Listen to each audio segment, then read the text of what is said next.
Hello beautiful listeners, welcome back to the channel. Happy to have you here again. Now sit back, relax, and let's begin today's narration. 6. Challenges. A ride on the scooter of Kusha seemed like a never-ending ride for Vrinda, as the sun rose from the horizon, casting a warm, golden glow over the city of Vadodara. Vrinda was desperate to see Yashvi.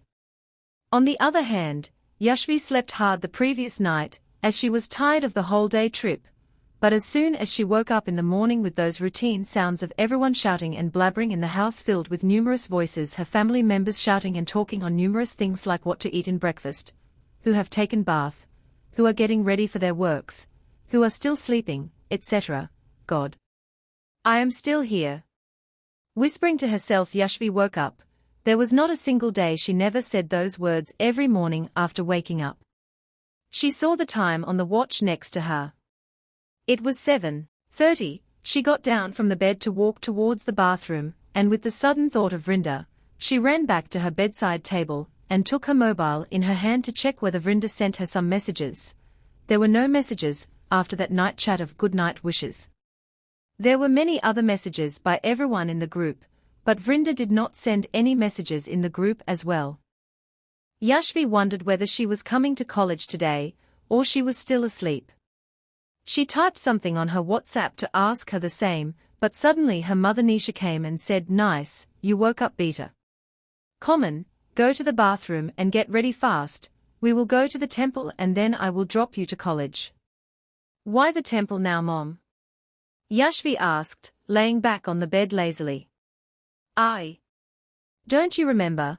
I told you the day before yesterday, today is your late Nanaja's birthday, and we go to the temple every year on this day to do charity in his name," Nisha said, taking out the fresh clothes on Yashvi from her wardrobe. "Oh yeah. Okay, I will take a bath and come." Yashvi kept her mobile aside and rushed to the bathroom. Yashvi got ready and ate breakfast along with other family members. Her mother did not eat anything as she fasted on that day every year until she came back from the temple. Yashvi grabbed her bag and went along with her mother to the temple on the way to her college. They both prayed after all the rituals of offerings to God and the pradakshina of the temple. Yashvi and Nisha sat on a cool platform under a tree in the temple complex. It was a calm place away from all the crowd of the temple. A cool breeze surrounded their calm minds and bodies in that temple atmosphere. Nisha was in her hometown after almost 20 years on her beloved father's birthday. She was happy seeing all the Indian people around. However, even in London only Indians used to come to the temple, but the feel was different after all these years. Yashvi opened a bottle of water from her bag and gave it to her mother, saying, "Here, have some water, you haven't had anything since morning." Smiling, Nisha took a sip from that bottle and gave it back to Yashvi. Yashvi silently sat watching all the other people around. Some were praying deeply, some were chit-chatting, some were laughing out loud along with their friends and family, and some were lost in their thoughts. She looked at her mother, who was also happy seeing all of them around. "You must be really happy being here on Nanaja's birthday, right?" Yashvi asked with a smile. "Yes, anyone would be happy being in a place where their roots are connected." Nisha smiled at Yashvi. "Mom, I wonder how you manage to be in a place where you have never been, surrounded by the people whom you never knew, and most importantly without knowing their language for years." Yashvi held the hands of her mother. "It was not easy, beta. Your dad used to be busy all the time, and I didn't have a single person to talk to me all day. Sometimes I cried alone after your father left for work.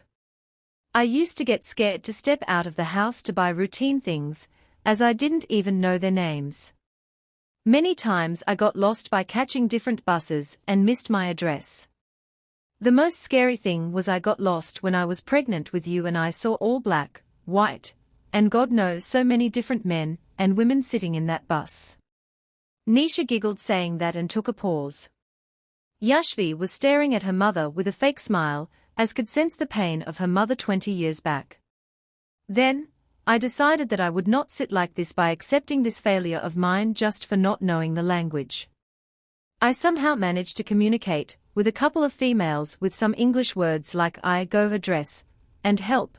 A lady smiled and got down along with me on a bus stand and dropped me at the bus stop where I lived. I was scared and doubted her till I reached to my bus stop. I thanked her and God multiple times and offered that lady to come to our house and have tea. But she said she had an urgent meeting that day, and seeing me lost she remembered herself, when she was abandoned by her husband and family. Smiling, she left there and I stood with tears in my eyes, felt sorry for doubting her, and realized Emma only sent her to help me. That was it. I realized where I was lacking to get along with that new place.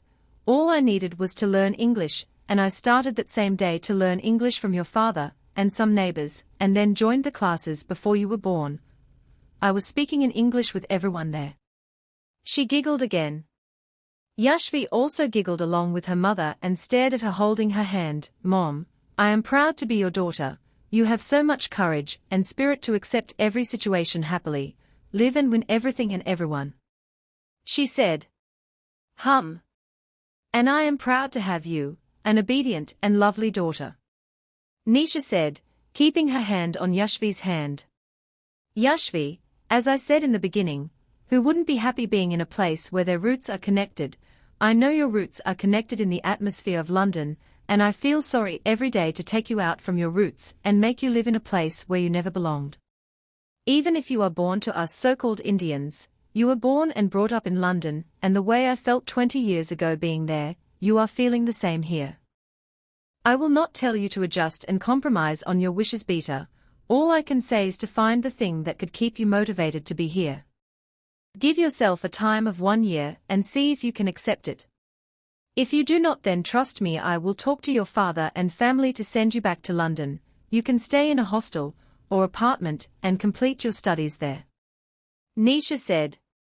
Yashvi hugged her mother after hearing all that. Nisha said, Chalo, you are getting late for college.